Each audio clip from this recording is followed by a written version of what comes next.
প্রাপ্তি রায়, দেবর্ষিকা লালা, সংযুক্তা বণিক, ত্রম্বিকা দেব, বিশাখা শর্মা, রাগেশ্রী বৈশ্য, লাবণী মণ্ডল এগুলো কেবলমাত্র কিছু মেয়ের নামমাত্রই নয়।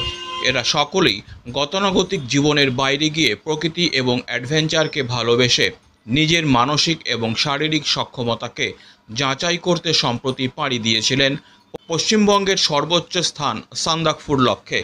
পিঠে কমবেশি 12 থেকে 15 কেজি ওজনের রুকস্যাক এবং পুরো পথটাই 4 দিন ধরে পায়ে হেঁটে তারা সফলভাবে ট্রেকটি সম্পন্ন করে ফিরে এসেছেন জলপাইগুড়িতে। 20শে এপ্রিল দার্জিলিংয়ের প্রায় 6000 ফুট উচ্চতায় অবস্থিত মানেভঞ্জন থেকে হাঁটা শুরু করেন তারা। তুমলিং কালপোখরি হয়ে গত 23শে এপ্রিল তারা পৌঁছে যান 12,000 ফুট উচ্চতা বিশিষ্ট পশ্চিমবঙ্গের সর্বোচ্চ স্থান সান্দাকফুতে। 24শে এপ্রিল তারা নেমে আসে শ্রীখোলাতে। এখানেই হাঁটার পর্ব শেষ হয় তাদের। হিমালয়ের বিভিন্ন নামী অনামী শৃঙ্গের পাশাপাশি সিঙ্গলীলা জাতীয় উদ্যানের অসাধারণ রোডোডেন্ড্রন ফুলের সৌন্দর্য তাদেরকে মোহিত করে। এই ট্রেকে সর্বমোট প্রায় 50 কিলোমিটার পথ তারা পায়ে হেঁটে অতিক্রম করেন।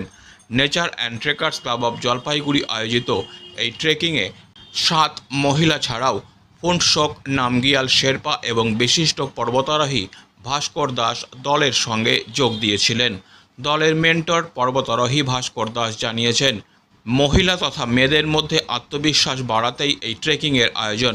এই মেয়েরা এর আগে এনটিসিজিতে আয়োজিত অ্যাডভেঞ্চার ক্যাম্প সফলভাবে সম্পন্ন করেছেন।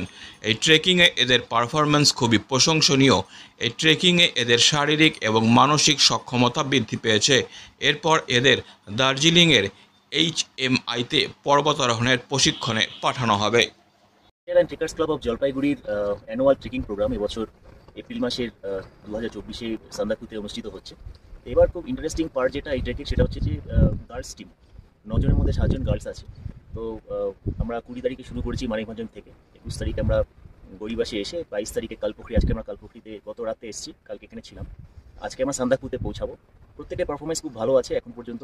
বেশিরভাগই ফার্স্ট ট্রেকার, প্রথম হাঁটছে। তো কষ্ট হচ্ছে, বাট প্রত্যেকে অন টাইম পৌঁছে যাচ্ছে ডেস্টিনেশনে এবং খুব ভালো পারফর্ম করছে। আজকে আমরা সান্দাকফু হাইস্ট সামিট, যেটা 12,000 ফিট, সেখানে পৌঁছাবো এবং তারপরে আমরা সেখান থেকে শ্রীখোলাতে নেমে যাব। Disclaimer. This channel may not promote any violent, harmful or legal activities. All content provided by this channel is meant for an educational purpose only.